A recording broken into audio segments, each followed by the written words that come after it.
Why the Matrix was designed for you to escape. It was fringe researcher Jordan Maxwell who said, "Nothing in this world is the way you think it is. Nothing." An idea that has always resonated with me. For most of my adult life, I've questioned the surface level of reality and, moreover, the machinations that seem embedded within its framework. Since the original movie The Matrix shattered the notion of reality as we thought it to be.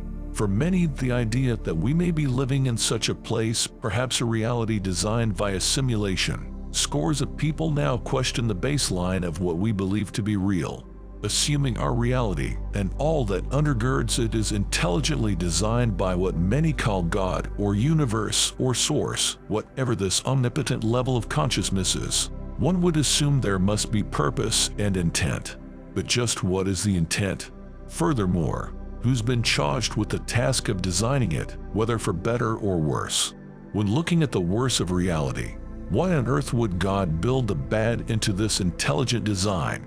Some contend that at this level of reality, a distinction between a given thing and its polar opposite is absolutely necessary in order to understand the characteristics of each.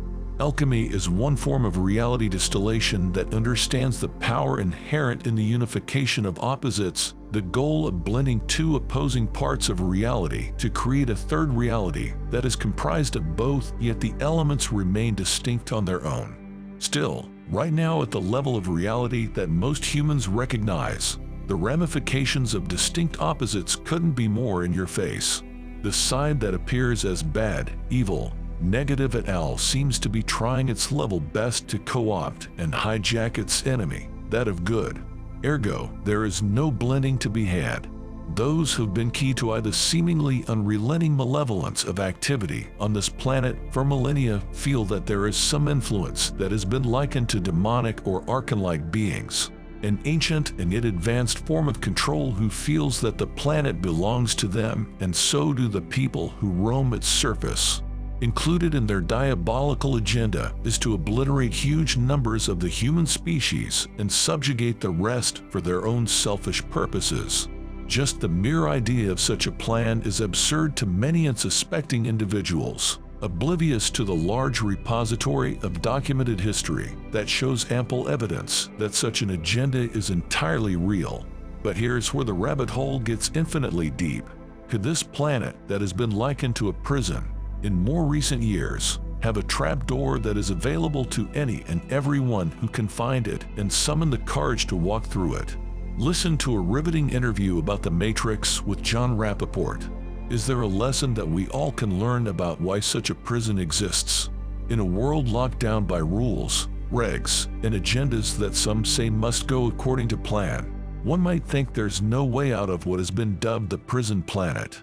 The Matrix was a movie that depicted a frightening scenario of the robotic masses and their handlers, the agents aka Archons, determined to keep tabs on and prevent the people from a life of freedom. The character portrayed as Neo, once taking the red pill, did discover how deep the rabbit hole goes, but he also discovered an inner sanctum, a power woken up out of dormancy that on some level we all possess. This initial Matrix film came through to many as a clarion call, a push to wake up out of the coma of complacency and recognize how reality really works in order to eventually muster the strength to defy its appearances and transmute the dark into light, much like the alchemists. But in order to do that, awakening to the truth, though a big move in the right direction, is only the first step. Once those who set the agenda to keep you in a perpetual state of acquiescence in order to keep complete control over you realize you too have swallowed that red pill, they see it as their job to ratchet up the pressure on you. What then? Another film that depicts this apparent push/pull of reality under the guise of a matrix-like predetermined structure, but with a powerful twist, is The Adjustment Bureau. Here's the storyline. Do we control our destiny, or do unseen forces manipulate us? A man glimpses the future fate has planned for him and realizes he wants something else. To get it, he must pursue across, under, and through the streets of modern-day New York, the only woman he's ever loved. On the brink of winning a seat in the U.S. Senate, ambitious politician David Norris, Matt Damon, meets beautiful contemporary ballet dancer Elise Sellas, Emily Blunt, a woman like none he's ever known.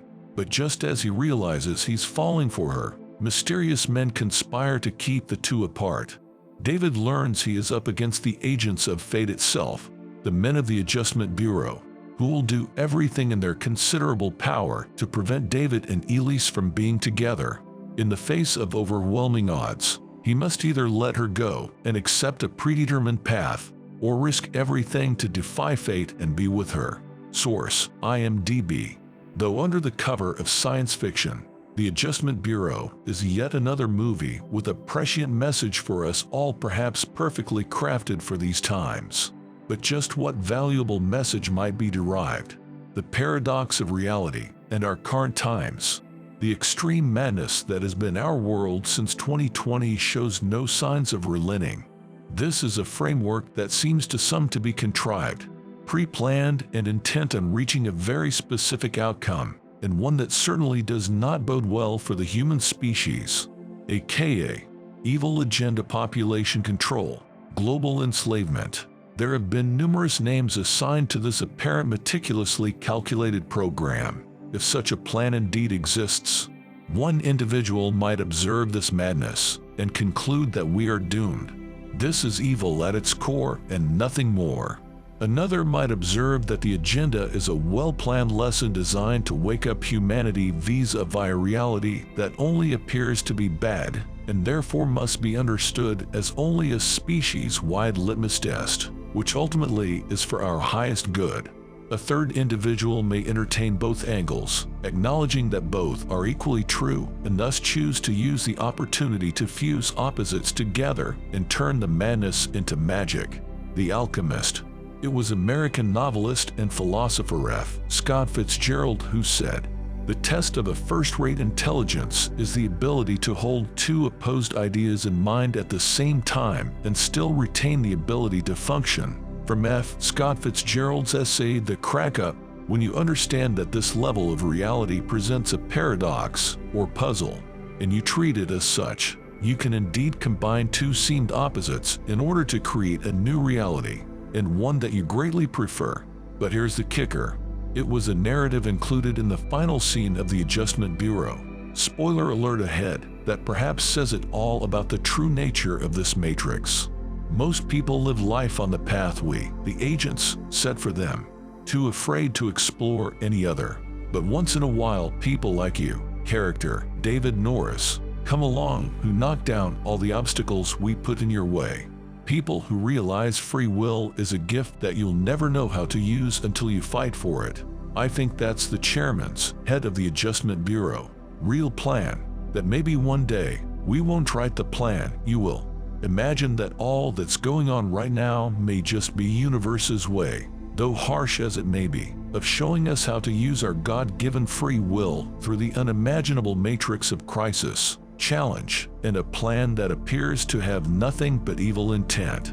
Imagine if the plan even included a cast of characters who appeared to design the evil agenda with an expectation of complete control and the loss of freedom and free will. And imagine how that script would turn on a dime to its opposite if we individually and collectively knock down all the obstacles they put in our way. Could this be the real plan? Could it be that this matrix was actually designed to escape? Whatever the master plan, I think it behooves us all to at least consider the possibility. Better yet, explore it with action and intent.